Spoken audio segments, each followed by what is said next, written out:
Labi, bet mēs tagad rakstām visu no jauna. Mēs atkal sākam ar to, tu teici, tieši 2 reizes dienā ir par daudz. Mēs atbildējām. Jā.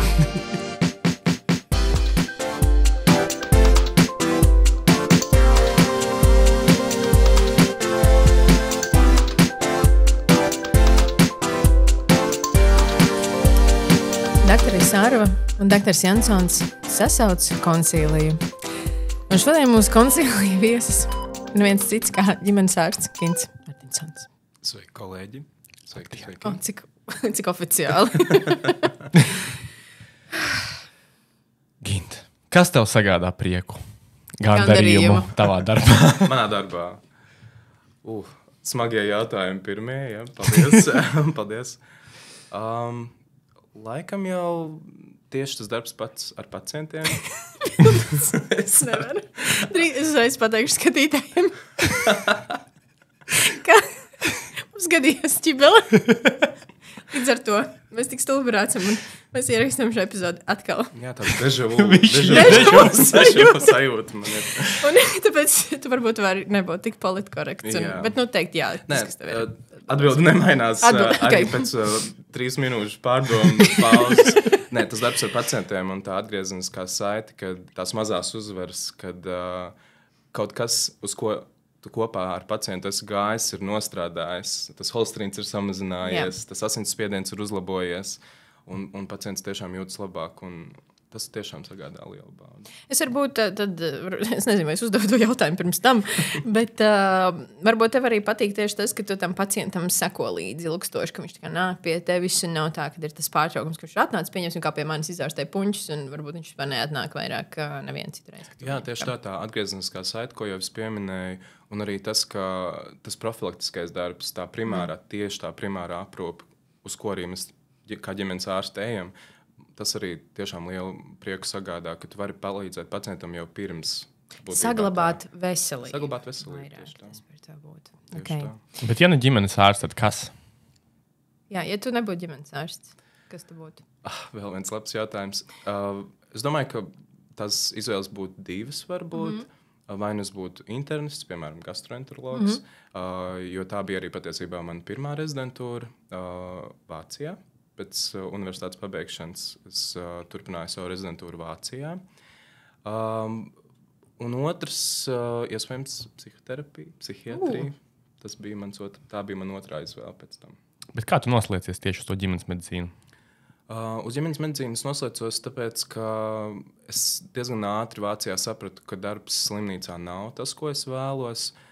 Kā jau Dana arī teica, tieši tā iespēja redzēt pacientu atkārtoti, kas slimnīcā ļoti reti praktiski notiek. Ir rīts, 5 minūtes tu pavadi ar pacientu, pēc tam tu viņu praktiski tajā dienā vairs neredzi. Darbs ar datoru, darbs ar papīriem un tā tālāk.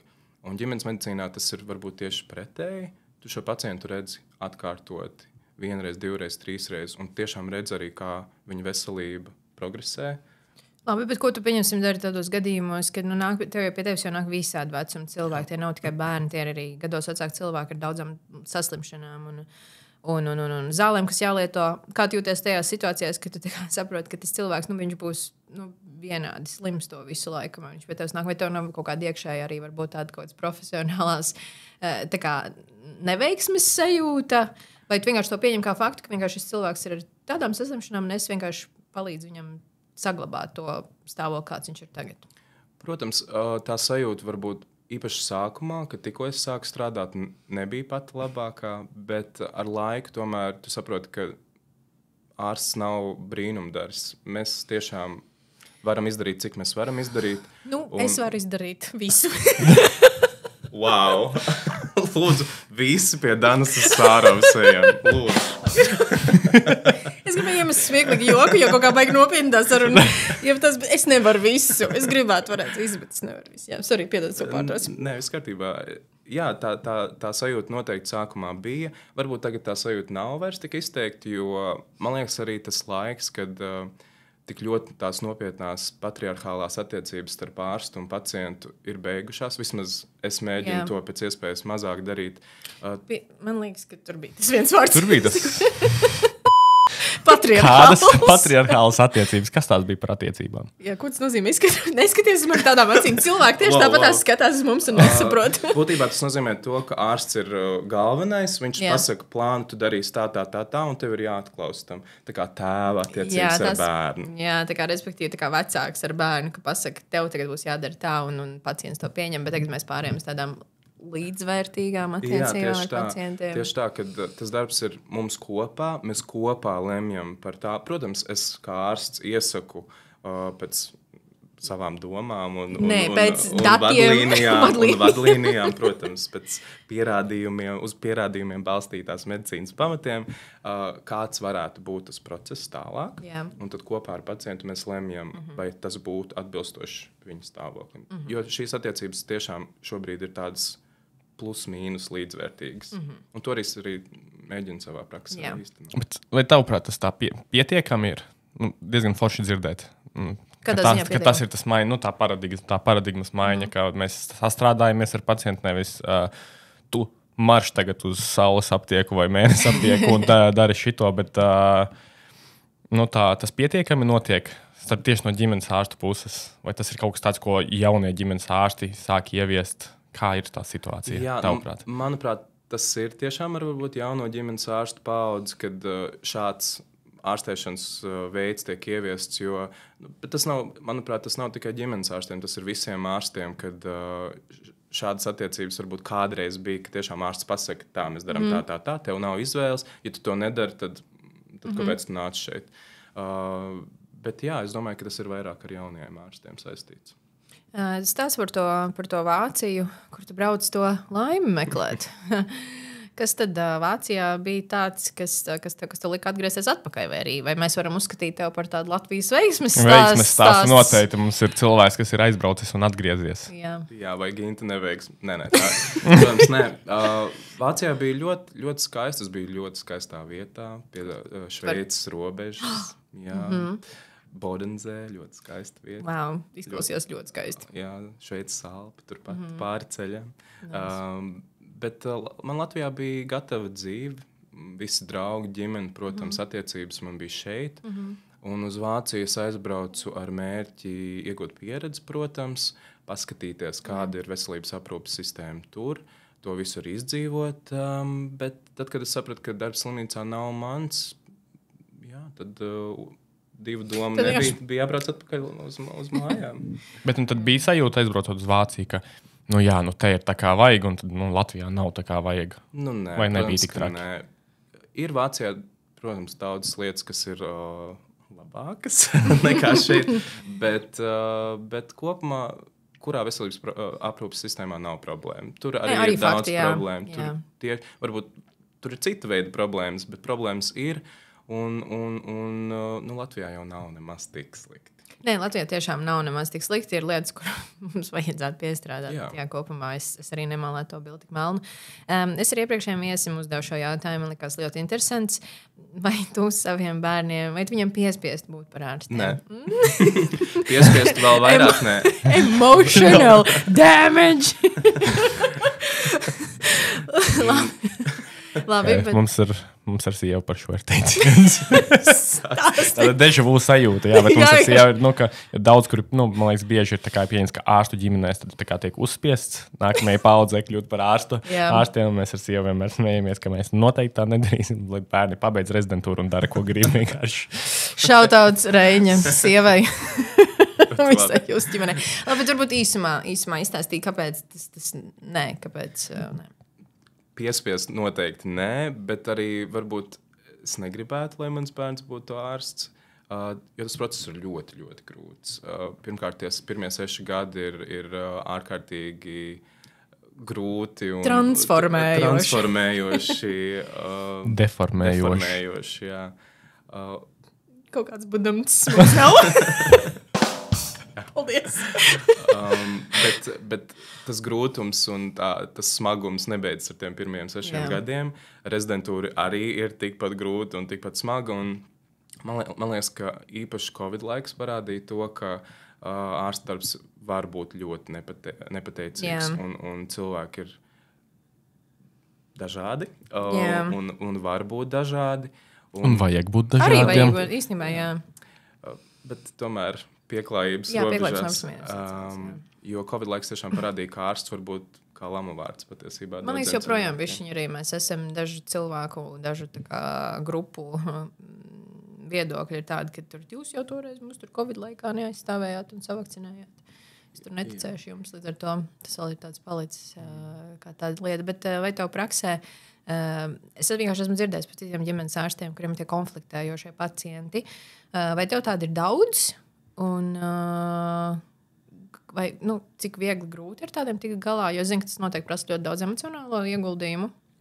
Daudz tādu pacientu noteikti nav, bet ir pāris noteikti, kuri varbūt zina labāk, daudz labāk, kas viņam būtu šajā brīdī nepieciešams. Un tad, protams, mēs mēģinām iziet uz to. Mēs esam sadarbības partneri jūsu veselības aprūpē, bet to ir ļoti grūti izdarīt ar daudziem pacientiem. Ir arī tādi pacienti, kas saņurts papīra lapu un iemet tev sejā, piemēram. Arī tādi mēdz tas ir būt. tā reāli noticis. Jā, protams, tie ir uz vienas rokas saskaitām, bet tomēr tādi pacienti ir. Ir tādi pacienti, kurus esmu uzaicinājis pamest manu kabinetu, jo nekāda sadarbība nav iespējama. Bet tie tiešām ir tikai pāris pacienti, bet tas ir grūti tiešām, jo tā pieredze tomēr viņa nebeidz. Tad, kad pacients iziet ārā, tas tevī sēž iekšā tomēr. Un tā sajūta, ko varbūt es nepareizi izdarīju, kā es varbūt varēju pareizāk šo situāciju risināt.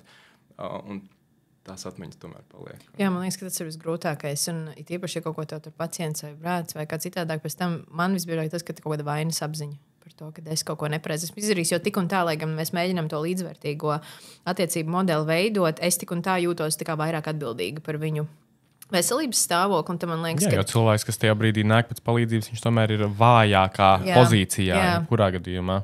Jā, un tad ir tā, ka es it kā saprotu, ka es no savas puses izdarīju to labāko, bet tā apgulēs tajā gultā makrā,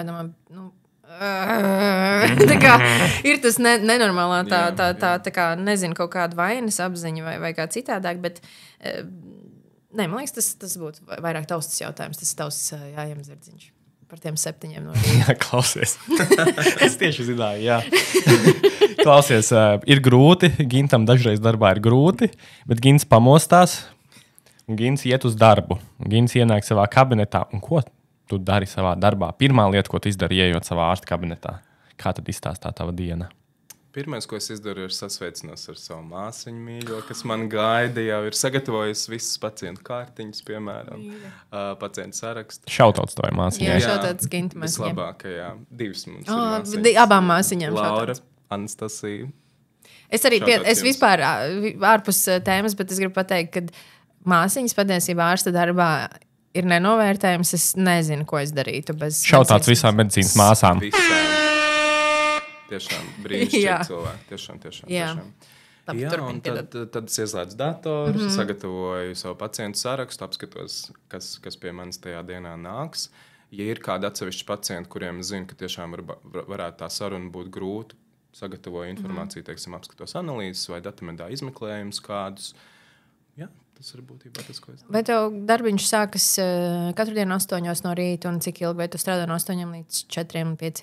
Kā izstāsta tas darba grafiks? Nē, mums ģimenes ārstiem tas grafiks ir tāds mainīgs un slīdošs, jo mēs nesākam katru dienu strādāt 8, jo, protams, ir jāsaprot to, ka ļoti daudz cilvēku strādā tajā laikā, un viņi tiešām nevar nekādā veidā atnākt pie mums.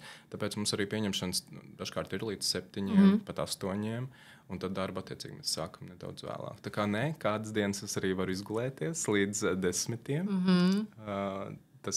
Man arī tas īstenībā ļoti patīk, ka nav tāds ļoti, ļoti vienveidīgs. Tas izklausās pēc tāda laba plusa, ka darbā ir. Jo man parasti, man pašam personīgi viena no lietām, kas man medicīnā ir visgrūtākā, ir tas, cik tas darbs ir nefleksibls. Teiksim, slimnīcā strādājot, tas ir 8:00 tu ieej, un vienkārši visi ieiet 8:00 un sāk darīt tieši tikos, un tad tu kā nevari saplānot kaut kādas dienas, bet tas izklausās kā, pat nebija iedomājies, ka tas varētu būt viens no tādiem plusiem ģimenes medicīnā. Tas ir milzīgs pluss patiesībā. Ģimenes ārsta praksē, īpaši, ja tā ir tava praksa, tu darbu plāno, kā tu pats vēlies. Tā jau ir, kad jūs plānojat, un tad neviens nevar jūs sazvanīt, jā? Jā, kā tur ir sazvanīšana? Aizņemt. Ģimenes ārstu Gintu var sazvanīt? Protams, var. Protams, var sazvanīt. Pārbaudīšu. Pārbaudiet, lūdzu. Bet vispirms sazvan māsiņu, protams. Jā. Un tad pēc tam ģimenes ārsts Gins pēc tam piezvanu.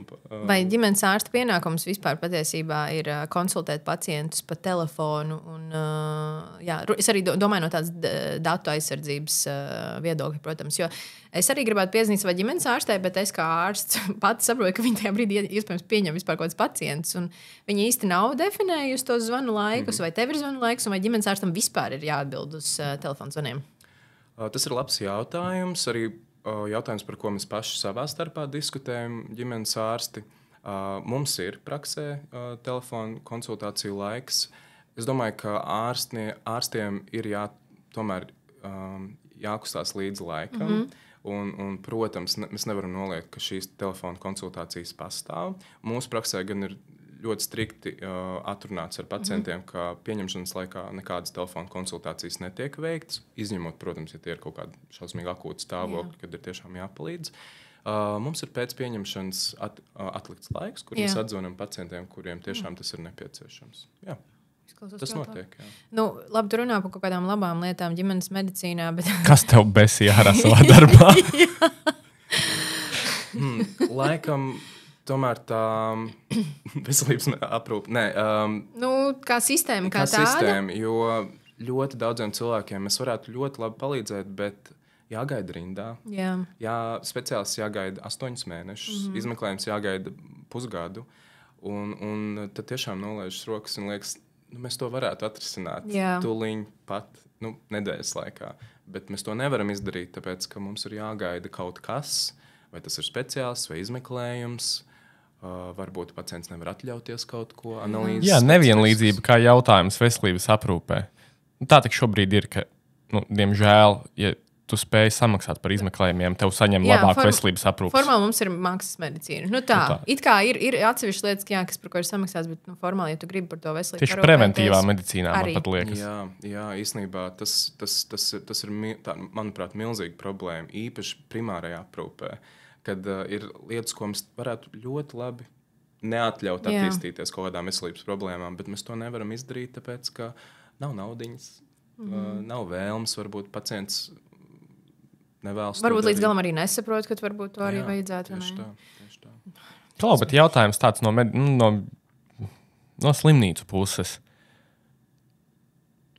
Jā, es domāju, kā politkorektam. Nē, nevajag. Bet pēc tam uzspiedīs. Jā, nē, es domāju par to, cik daudz to apkārt. Es saprotu, varbūt tev negribēsies tā vērtēt apkārt ģimenes ārsts kopumā un to ģimenes medicīnas līmeni, bet man ir kaut pāris draugi, kas Somijā strādā primārajā medicīnā tā tālāk. Vai tavuprāt, Latvijā nav pārāk bieži tā problēma, kad ģimenes ārsti sūta pacientus, tā kā dispečeri? Saņem pacientu uz to slimnīcu, uz šito slimnīcu un par maz iesaistās paši ārstēšanai. Es domāju, tas mainās ar jauno ģimenes ārstu paudzi. Noteikti tā ir. Nevar noliegt, ka tādi ģimenes ārsti ir un pastāv. Un es arī zinu tādus ārstus, kas tiešām darbojas tādi kā veselības menedžeri. Ja? Tev sāp kakls, lūdzu lors, acis, oftalmologs, vienalga, vēders, gastroenterologs. Bet tas mainās, un arī man liekas, ka es to ļoti, ļoti gribētu uzsvērt, ka vismaz jaunie, vismaz es un ļoti daudz arī mani kolēģi tiešām iet uz to, ka mēs ļoti daudz paši arī darām, mēģinam iesaistīties visā procesā, un tad tiešām, kad mēs netiekam paši galā vai ir kaut kādas valsts noteiktas lietas, tad mēs sūtam pie speciālistiem. Jā, manuprāt, tas ar to jauno paudzi mainās. Jo nevar noliegt, ka ģimenes medicīnā ļoti daudz ārsti jau ir pirms pensijas vai pensijas vecuma. Ja? Kad, protams, visu cieņu viņiem, varbūt ļoti daudzās vietās šie ārsti vienkārši nevar aiziet prom, tāpēc, ka viņu vietā nav neviens cits, kas nāk. Ja? Bet tad tā varētu būt izdegšana, nepietiekami dzīvošana nepietiekamos apstākļos. Bet arī pats padomā, tu pats saki, kāds tev pārdzīvojums ir kaut kādi pacienti, kuriem kaut kas nesenāk, kuriem veselības aprūpē pietrūks naudas, un tu vienkārši noskaties. Tev visu laiku ir jānoskatās kaut kādām lietām. Es domāju, ka viņi vienkārši ir laika tur notrulinies. Jā, noteikti. Un tas pat nav jautājums par to, vai tu profesionāls, neprofesionāls. tā veselības aprūpes sistēma tevi kaut kādā veidā arī deformē. Noteikti. Tad varbūt liekas, ka vieglāk labāk viņu aizsūtīt stacionāri, tur viņš arī dabūs to savu veselības aprūpi, jo citādāk ambulatori viņš tur tu neko nevarēs arī izdarīt. Bet runājot par patīkamākām lietām, varbūt mazāk par darbiņu. Kas ir Gints pēc darbiņa? Kas viņš ir ārpus ģimenes ārsta prakses? Gints pēc darbiņa ir dziedātājs. Gints pēc darba ir volejbola spēlētājs. Wow. Bet tas ir tāds jauns, varbūt, hobijs. Tas ir jauns hobijs. Ko mēs ar draugiem šajā vasarā iesākām un mēģinam turpināt. Protams, laiks tagad nav labs. Mēs spēlējam pludmales. Bet iekštelpās jau. Šobrīd iekštelpās, jā. Tas ir ļoti labi. Gints kādreiz ir arī dejotājs. Jā, Gints ir ļoti labs dejotājs. Paldies. Jā, un Gints arī mūziku nedaudz tājas kādreiz. Kaut kur var arī paklausīties. Jā, starp citu. Nevar. Emotional damage. Nevar paklausīties. Kāpēc? Tas ir tāds mans bērniņš, ko es vēl neesmu gatavs laist pasaulē. Viņš cepās vēl krāsniņā. 200 grādos. Ak, Dievs. Bet ja tev atpakaļ pie darbiņa, ja tev būtu jāizvēlas viena zāle, kur tev būtu pieejama tikai viens medikaments, ko tu vari lietot visu atlikušo dzīvi. Kas esat par jautājumu? Es ideju prātā. No offense. Nē. Es domāju, tas pats ibumetīns. Jā, bet viņš ir pieejams. Nē, bet viņš teica, ka tikai viens visu dzīvi. Visu dzīvi. Tādā ziņā. Jā, es teiktu arī, laikam, ka paracetamāls, ibumetīns. Varētu būt labs. Man ir jāsaka tā, ka man liekas, mums jāpāriet uz manu mīļāko sadaļu, kas ir sadaļa draudzene jautā. Un šajā sadaļā mēs lūdzām palīdzību Twitter publikā, bet es nezinu, vai tas ir Elons Musks, vai tas ir Twitters vai X, vai kā viņi tagad sauc. Tā atsaucība nebija tik liela, un tad es sākumā padomāju, ka varbūt nevienam neinteresē. Tavu profesiju, ka varbūt ir tik daudz sakrājies, ka viņi pat negrib zināt, kas tur ir, bet es veicu pētniecisko žurnālistiku nedaudz čauri Baltikai arī šautauts šodien. Jā, un es apjautājos apkārtējiem cilvēkiem, kas būtu tie jautājumi, ko viņi gribētu uzdot ģimenes ārstiem, un gatavojies. Tam visam. Jā, pirmais jautājums ir praktisks dabas jautājums, ar to es arī saskāros nesen pati, bet jā, jautājums skan šādi. Kā izvēlēties jaunu ģimenes ārstu, ja pusi dzīves esi bijis pie viena? Bet pārceļoties laikam uz citu dzīvesvietu, saproti, ka braukāt ir pārāk tālu un ir jāmeklē jauns ģimenes ārsts. Kā tas strādā varbūt no tādas praktiskas organizatoriskas puses? Tips and tricks. Pagaidām, man liekas, ka nē. Mēs nedrīkstam valsts valodas centrs pateiks kaut ko citu. Nu, tips and tricks. Kas tas tāds ir? Padomi un triki. Padomi un triki, jā. Padomi un triki kā atrast ģimenes ārstu.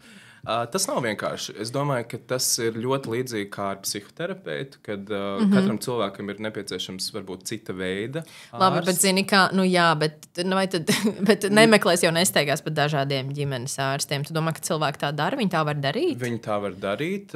Būtībā pēc pirmais solis ir atrast praksi. Jā. Varbūt tas ir kāds ieteikums no citiem, no draugiem, paziņām, bet ir arī pieejams internetā ģimenes ārstu prakses, to piepildījums. Pēc adresēm. Kur to var atrast? Es zinu, ka man vienreiz draugs prasīja, kad meklē ģimenes ārstu, kur var atrast sarakstu ar praksēm, kur varētu būt vietas, jo daudz kur jau ir pārpildīts. Jā, Nacionālā veselības dienestā ir šī informācija pieejama. Un pēc tā vadoties pēc savas adreses, atrast praksi, aiziet uz vizīti, aprunāties. Un tas tiešām nav nekas tāds briesmīgs, atnākt, aprunāties un pēc tam pateikt, varbūt šis tomēr nav mans ārsts. Nē, tas nav. Tev vajag Tinderi. Jā. Iedomājies to match, pieliec savas intereses, tur prakses. Sakrīt intereses, piemēram. Man interesē vairāk preventīvā medicīna. Kilometrus tā kā uzliec vienkārši. Uzliec to slaidrīšu, to parādi, it's a match. Jā. Pierakstam. Es arī pie reizes Twitterī ir kaut kādi programmētāji, kas mēdz atrisināt problēmas tāpat. Tā kā šeit ir laba ideja. Bet mēs gribēsim arī būt līdzīpašnieki šeit ideja. Jā, bet jautājums ir tad, respektīvi, no sākuma vajag meklēt kādu, kas ir tuvāk tavai dzīvesvietai. Absolūti. Es domāju, ka tas ir tīri no tāda praktiskā viedokļa daudz izdevīgāk, ka tavs ģimenes ārsts tiešām ir kaut kur netālu no tavas dzīvesvietas, jo teiksim, tu esi saslims un tad braukt no Imantas uz Jūglu, tas taču nav tas nav nopietni. Protams, pirmais un galvenais ir kaut kur tuvumā, un pēc tam atrast tādu ārstu, ar kur tev tiešām tā sadarbība varētu būt labāka. Labi, bet ja ģimenes, tu zvani uz to praksi, ka nē, mums nav vietas. Labdien, visu labu! Tad meklē nākamā. Nē, es saku, tajā Nacionālā veselības dienas sarakstā var atrast un saprast, vai tā praksa ir pilna vai nav. Kā var to saprast? Tur ir atzīmēts, tieši tā. Labi, tad viss ir vienkārši. Klau, bet kāpēc mans ģimenes ārsts man nenozīmē asins analīzes vienreiz gadā? Prasa Jānis. Tas ir labs jautājums. Vai pienākās cilvēkiem asins analīzes vienreiz gadā? Būtībā, jā. Profilaktiski to tiešām arī var darīt, tas ir paredzēts. Lai gan no tā pieejamo līdzekļu daudzuma tas nav tā, ka mums ir tieši katram pacientam. To arī mēs varam patiesībā šobrīd redzēt, jo uz analīzēm, kad mēs nosūtam pacientus, ir jāpierakstās šobrīd. Pareizi, viņš vairs nevar jebkurā... Nē, šobrīd nav dzīvās rindas laboratorijās vairs. Respektīvi ir uz laiciņu jāpiesakās. Tas tāds jauninājums. Cik tas ilgi ir jāgaida? Bet šito es gribēju saprast, cik tas... Reāli, tu nosūti cilvēku uz analīzēm, un viņš tagad gaida, kad viņam pienāks rinda? To es tiešām nevaru pateikt, cik ilgi tas ir. Es domāju, līdz pāris dienām noteikti neilgāk. Nu, labi. Būs jāpaskatās, jo man tieši arī jānodot analīzes. Es vispār biju aizmirsuši par šito. Jā, diemžēl. Bet, kāpēc tas tā ir? Tāpēc, ka ir ārsti, kas varbūt nozīmē analīzes nedaudz biežāk nekā vajadzētu. Ļoti tipiski ir skatīties, piemēram, feritīnu, dzelzs rezerves daudzumu. Vairākas reizes, varbūt mēnesī. Tas nav labi. Tā problēma ir ne tikai finansējuma trūkums, kas arī noteikti ir daļa no problēmas, bet problēma ir arī bezjēdzīgu analīžu nozīmēšana. Es domāju, lielākā daļa tomēr ir finansējuma trūkums, bet ir, protams, nenoliedzami arī varbūt nepiemērotā brīdī nozīmēts analīzes. Ok, labi. Pāriet uz citu jautājumu. Es tā arī viņu nolasīšu, kā viņš bija rakstīts. Pēc tam varbūt patulkošu, kas man liekas, kas tur ir. Kāpēc tas sev jānodara, lai Latvijā kļūtu par ģimenes ārstu? Jo izskatās, ka cilvēki tomēr saprot, ka tas ir specialitāte tiešām ar daudz izaicinājumiem, kam es varu piekrist. Un daudz plusiem, arī, kā mēs uzzinājām. Jā, patiesībā nav tik daudz, nav tikai viens liels mīnus. Kāpēc tu sev to nodarīji? Ne, mēs jau nedaudz arī sākumā par to runājām, ka tie gandarījumi ir tiešām daudz. Tās mazās uzvaras viņas ir, un viņas ir samērā bieži, kas ir tāds ļoti patīkams sajūta. Jā. Un arī, kā jau es minēju, tas, ka tu pats vadi savu praksi, tu vadi savu visu procesu būtībā pats. Tu esi sev priekšnieks, tu esi sev darbinieks, ko tu slimnīcā nevar darīt. Slimnīcā tu esi viens mazs zobratiņš lielajā. Bet tā ir taisnība.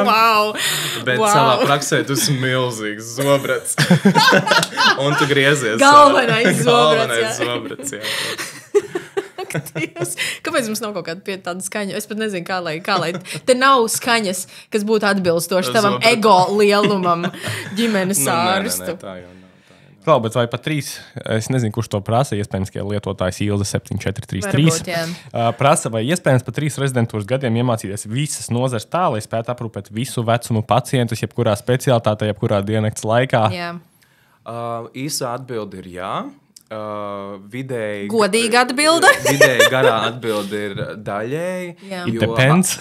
Jo mācības process nekad nebeidzas. Mūsu profesijā tas nav iespējams uzzināt visu, apgūt pilnīgi visu. Pirmie 3 gadi tev dod ieskatu, kāds ir tavs darbs, iespēju sekot vadlīnijām, atrast nepieciešamo informāciju. Tā kā noteikti tas ir iespējams tādā pamata līmenī. Pēc tam turpinās izglītība, turpinās pieredzes iegūšana un kopumā tas... Man liekas arī, ka ir svarīgi, ko es arī savā pēdējā praksē sapratu, ir tā kā, ka tās bāzes zināšanas jau mums ir, kas arī pietiek ģimenes ārsta praksē. Galvenais ir saprast, kurā momentā tā kā tu vairāk, kur beidzas tavas kompetences. Respektīvi, kur varbūt tās ausis vairs es nevaru pats izārstēt, viņa esot pie reiņa. Nu, tādā ziņā, vai kur pieņemsim tas klepus, ka viņš ir pietiekami ilgs, ka tur jau vajadzīga cita speciālista konsultācija. Man liekas, ka tas ir tas, kur tu tajos 9 gados iegūst to sapratni, cik ir liela mana kompetence un kur jau tiešām man jālūdz kolēģi palīdzība, jo mēs netiekam galā ar tiem pamatārstēšanām. Pilnīgi noteikti. Te jācitē bija, es nezinu, kurš tieši pēc studējot vēl medicīnas fakultātē, kāds man teica, pa šiem 6 gadiem te jūs savācat to vācelīti un tik, cik te būs, tik arī būs. Tad tev tā vācelīte ir vajadzīga ļoti liela ģimenes ārstam. Jā, protams, jo Es neatceros, vai mēs pirmajā ierakstā vai otrajā parunājām, bet ģimenes ārsts ir būtībā visu specialitāšu ārsts. Jo mums tiešām ir jāpārzina, varbūt ne tik padziļināti kā speciālistam, bet noteikti jāpārzina daudzas lietas no dažādām specialitātēm. Faktiski tu esi kiborgs. Transformers. Vienkārši katru dienu pietransformējies katram pacientam klāt. Labi, te man bija arī tāds jautājums. Kāpēc ģimenes ārsti visu laiku nozīmē antibiotiķus? Kāpēc nē? Tev infektologi pateikt, kāpēc nē? Tas ir ļoti labs jautājums. Es noteikti neesmu no tiem ārstiem, kas nozīmē antibiotikas pa labi pa kreisi, jo tā rezistence ir biedējošā. Tad tu kā ģimenes ārsts ar viņu saskaries? Ar rezistenci? Jā, protams, jo ir, teiksim, izrakstu antibiotikas, tās pilnīgi nedarbojās, un tad mēs skatāmies tieši to antibiotika rezistenci, piemēram. Bet es parasti pacientiem saku tā, ka, kad vajag antibiotikas, tad mēs viņus arī rakstam un lietojam. Jo atnāk pacients ar klapu. Ir tādas patiesībā divas pacientu grupas. Viena ir tāda, kas man ir iesnas dod antibiotikas, un otra ir, man ir plaušu karsonis. Es esmu uz gultas, un varbūt antibiotikas nevajag vēl. Un tad ir jāatrod tas vidusceļš. Un tiešām tad arī sāks tas darbs ar pacientu, izskaidrošanas darbs, kāpēc šajā brīdī mēs lietosim antibiotikas vai kāpēc šajā brīdī antibiotikas nebūtu. Klau, es gribu šo jautājumu papildināt ļoti. Kas ir labākais pašārstēšanās līdzeklis, ko tu esi redzējis? Nu, tāds kaut kāds tāds komisks, kaut kāds... Vai bebru asiņu uzlējums. Vai vienraģa raga sīrups. Vai kaut kas tāds. Tas, kas man uzreiz nāk atmiņā, samērā nesen bija paciente, kurai bija kosta brūce. Suns, un viņa bija devusies pie ķirurga un brūce aprūpēta, apkopta. Un tad viņa atnāk pie manis, un viņai tā brūce izskatās tāda savāda. Un es viņai prasu, kas tur ir. Viņa saka, ka viņa salasījusi ceļmallapas ceļa malā un aplikusi. Šautaut ceļmalā lapām visam. Kur ir tā skaņa? Jā, un tad es jautāju, vai jūs viņas vismaz nomazgājāt? Nē, viņas ir jāmazgā. Un es saku, tur var sunīts atnākt, viņas aprūpēt ceļmallapas un visādi tomēr tās smilts. Tad viņi saprata, ka ceļmallapa joprojām ir latviešu dzīves ziņā. Mēs esam jau uzzinājuši par daudz. Šajā podkastā mēs ik pa laikam uzzinām par dažādām dzīves ziņām. Pieņemsim caurvējuši pie caurvēju dzīves ziņa. Caurvējuši būtu jāievieš kā SSK klasifikācijā. Es domāju noteikti. Labi, bet pieņemsim joda restītes. Cilvēki nāk ar joda restītēm uzzīmētām, vai tu pat nezini, kas ir joda restītes? Nav sanācis. Tu nezini, kas ir joda restītes. Čiploks, zeķe vai sīpols. Pagalīdz tā kā zeķē? Nē. Es nezinu, ko ķiploks zeķē. Nē, teiksim, uz nakti guļ ar sīpolu. Jā, jo izvelk toksīnus visus ārā. Tu esi par kaut ko tādu dzirdējis? Jā. Zini, bet man te ir izveidojies viedoklis. Kad es sāku medicīnu, es biju ļoti stingrs tāds, tā kā nevajag ķiplokus, un nevajag neko, kas nav, zinātnē piebilst. Es esmu kļuvis liberālāks pret lietām, kas, manuprāt, nekaitē, bet cilvēkam liek vismaz emocionāli justies labāks. Ja tas nekaitē, labi. Tad es esmu mazāk, jo es biju cilvēks, kas nenozīmēja neko, kas nav tā kā tiešām adekvāti, un es sapratu, ka citreiz man ir sajūta, ka varbūt cilvēkiem vajag. Vai jautājums? Tu kā Loris teikt, jums ir vidusavas iekaisums, ielieciet ķiploku zeķē? Nē. Bet lietojot arī antibiotikas? Ar nosacījumu te ir zvaigznīte, ko es uzreiz pieminēju, ja tas nekaitē. Bet es, piemēram, man tas piemērs bija tāds, ka kakla sāpes, es nekad kakla sāpēm nenozīmēju neko kaklā pūšam. Tāpēc tas neko nedod. Tas ir pilnīgi no tā ārstniecības iedod, tas ir bezjēdzīgi. Jā, lūdzu ģimenes ārsts prakses. Un tad es nenozīmēju. Es tev paturēšu roku. Tīri tā. Un tad es kaut kādā brīdī sapratu, jo principā kakla sāpes vislabākais līdzeklis ir pretsāpju zāles. Ja ir sāpes. Tad es kaut kādā brīdī sapratu, ka īstenībā, varbūt tas kaklā iepūšamais, tas te, ja cilvēkam viņš liek, tā kā justies uz brīdi labāk, tad es sāku kļūt tāds pielaidīgāks. Ar nosacījumu, ja tas nekaitē. Nē, es arī es piekrītu absolūti, ja tas nekaitē, bet es nezinu, mums pietiks laika šim Tā podkastam. ir gara diskusija. Jā, to tas sāk, pieņemsim arī tāpat homeopātija, ja? Varbūt, ka viņa it kā nekaitē, bet tur ir tīrs cukurs un alkohols, arī spirts ir iekšā sirpos. Es nebūtu cilvēks, kurš, pieņemsim, apzināti iesaka cilvēkam, ir īpaši, ka zinu, ka tas nepalīdz. Noteikti nē. Tas ir ļoti labs temats patiesībā, un atkal atgriežamies pie tā, ka mēs ar pacientu vairs es neesmu viņa priekšnieks, tēvs, un es viņam nediktēju, ko mēs darām. Tieši par tādu varbūt netradicionālo medicīnu runājot, man nav iebildumi, ja pacients papildus manai terapijai izmanto labi, jautājums. Un tad kā mēs zināsim, kas viņam palīdz? Viņš tā kā teiks, mēs lietojam antibiotiķus, bet tad es lietoju bebrastas uzlējumu, pieņemsim. Un tad viņš stāstīs apkārt, ka tas bebrastas uzlējums arī viņam palīdzēja. Jā, tas, protams, tas apgrūtina. Man ir ļoti stingrs viedoklis šajā. Nē, es piekrītu par to, ka, ja nekaitē, mēs to varam dot, bet es uzreiz pacientam pasaku, ka visticamāk, visticamāk tā būs mana terapija, bet būs grūti tā kā nošķirt, pieņemsim, ja kaut kas aiziet slikti, vai tas ir mans, vai tas ir tas, ko jūs lietojat papildus. Jā, es šo tēmu vairāk pacēlu. Es esmu pilnīgi par to, ka ārsti savā starpā ļoti stingri velk šīs robežas, kas nav zinātnē pierādīts. Ja mēs ar tevi runājam par to, vai mēs to lietojam vai nē, mēs esam ļoti stingri. Bet ko es esmu pamanījis pēdējā laikā, ka citreiz man liekas, ka ārsti mēdz būt pārāk asi pret pacientiem, protams. Kad viņi saka, nē, tu vispār nekādā gadījumā nedarīsi to, jo tas ir nezinātniski kā tālāk. Un tur tieši tā. Tas, ka mēs savā starpā esam par to stingri, obligāti. Bet tas ir arī komunikācijas jautājums. Jo tas arī, ko es saku tā, ka es balstos zinātnē, es varu pateikt, ka šis no zinātnes viedokļa strādā. Un viņš strādās vairumā gadījumā, bet tas, ko pieņemsim, jūs gribat lietot, es nevaru, man pat nav īsti ko komentēt. Man nav nekāda dati, nekāda bāze.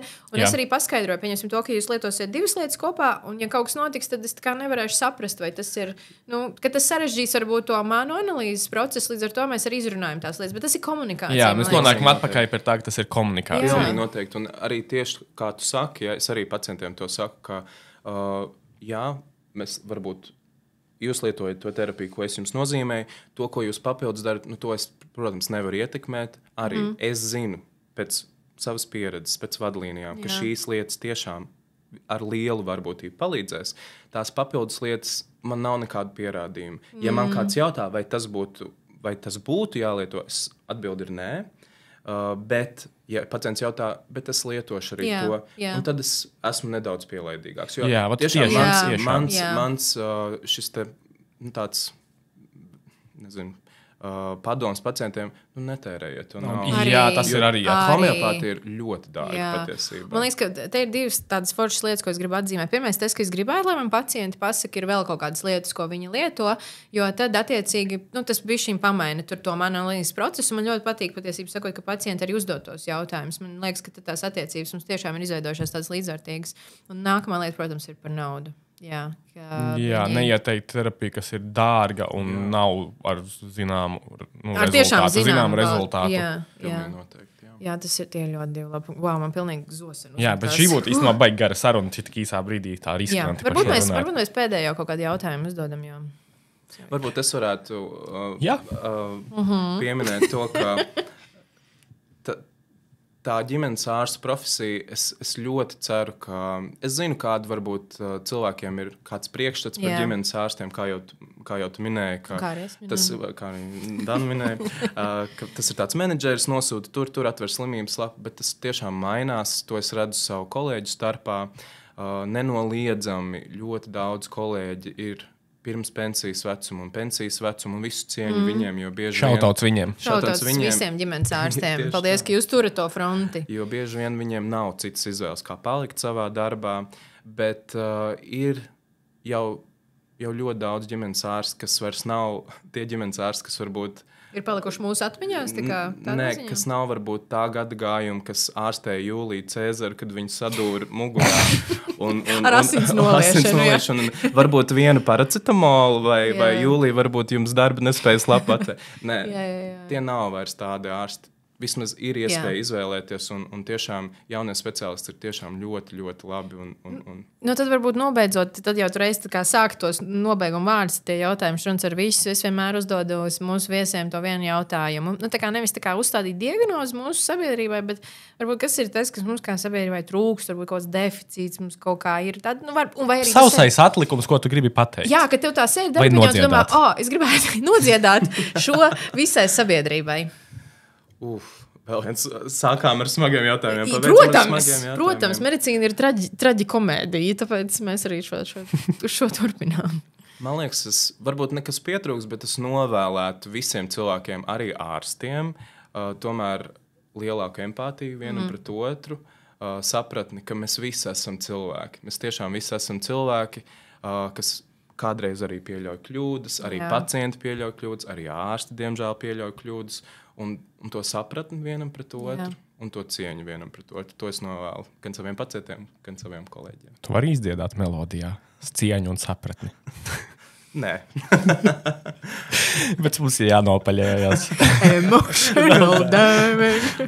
Paldies Gintam, kas šodien atnāca parunāt par ģimenes ārstiem. Šautās ģimenes ārstiem. Paldies Gintam.